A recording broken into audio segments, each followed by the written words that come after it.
ஏன்டா நல்லா வளர்ந்துகிட்டு வர, ஊரெல்லாம் உன்னை பத்தி தான் பேசுறாங்க. எதுக்கு இதெல்லாம்?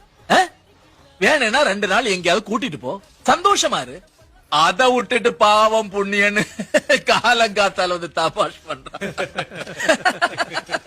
இல்லண்ணா, பாவம், விட்டுரு.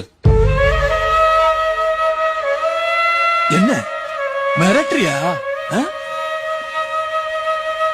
நீ பேசல, அந்த பொண்ணு பேசு. படுத்த சுகம் கண்ணு தெரியல.